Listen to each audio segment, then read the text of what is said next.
Namrud, Nebukadnezar, Bait Suci, dan Yerusalem. Kisah-kisah ini terdengar seperti bagian dari legenda. Tetapi di balik itu semua, ada jejak sejarah yang kompleks. Siapa sebenarnya Namrud? Apakah ia raja yang menentang Nabi Ibrahim? Bagaimana Nebukadnezar, Raja Babilonia, terhubung dengan kehancuran Bait Suci? Dan apakah Masjid Al-Aqsa dan tembok ratapan adalah bukti nyata dari peristiwa ini? Video ini akan membongkar fakta dan mitos di balik cerita-cerita besar ini. Mari kita mulai. Mesopotamia adalah tempat peradaban manusia modern pertama dimulai. Dari sini sistem penulisan pertama, hukum, dan kerajaan besar lahir. Babilonia adalah salah satu kerajaan terbesar di wilayah ini. Di puncak kejayaannya, Babilonia dipimpin oleh raja-raja yang dianggap luar biasa, seperti Hammurabi dan Nebukadnezar II. Tapi jauh sebelum itu, cerita agama menyebut seorang raja bernama Namrud. Siapa dia sebenarnya?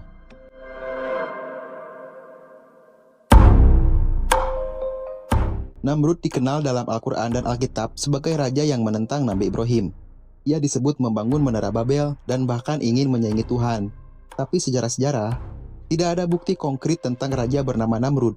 Beberapa ahli menduga Namrud adalah simbol dari kekuasaan manusia yang sombong, sementara yang lain mengaitkannya dengan raja Mesopotamia seperti Gilgamesh atau Sargon dari Akkad.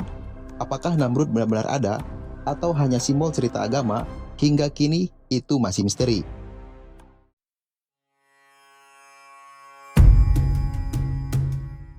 Berbeda dengan Namrud, Nebukadnezar II adalah tokoh sejarah nyata. Ia memimpin Babilonia pada abad ke-6 sebelum Masehi, dan dikenal karena dua hal: membangun Taman Gantung Babilonia, salah satu keajaiban dunia kuno, dan menghancurkan Yerusalem. Nebukadnezar membawa bangsa Yahudi ke pembuangan di Babilonia, peristiwa yang dikenal sebagai pembuangan Babel. Tapi apakah Nebukadnezar sama dengan Namrud? Tidak. Nebukadnezar hidup lebih dari 1000 tahun setelah masa Nabi Ibrahim. Meski begitu, ia juga sering disebut sebagai simbol kesombongan manusia dalam cerita agama.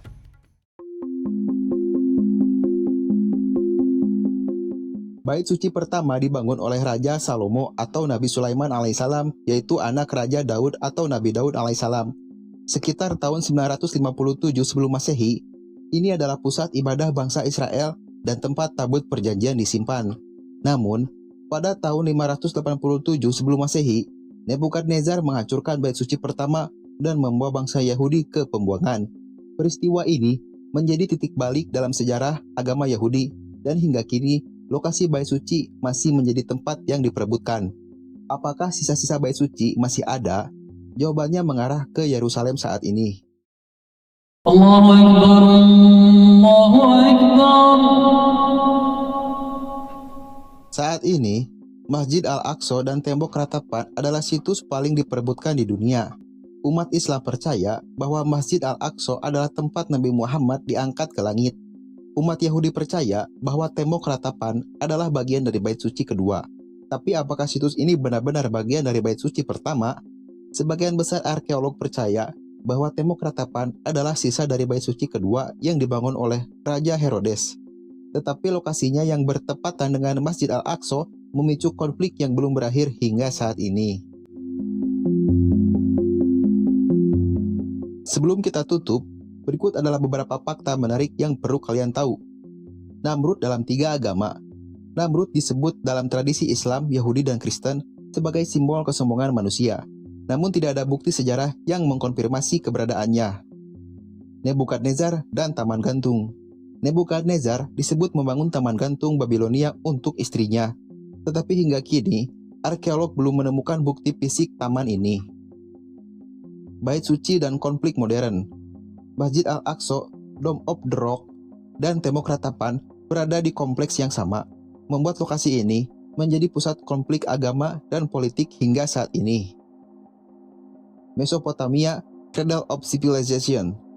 Mesopotamia adalah tempat pertama di dunia di mana tulisan diciptakannya. Tepatnya tulisan cuneiform yang digunakan untuk mencatat hukum, perdagangan, dan kisah epik. Sejarah, mitologi, dan agama selalu menjadi topik yang rumit. Dari Namrud yang misterius hingga Nebukadnezar yang penuh catatan sejarah, kisah ini mengajarkan kita bahwa masa lalu masih penuh misteri. Apakah fakta sejarah ini cukup menjelaskan atau masih ada yang kurang? Tulis pendapatmu di komentar.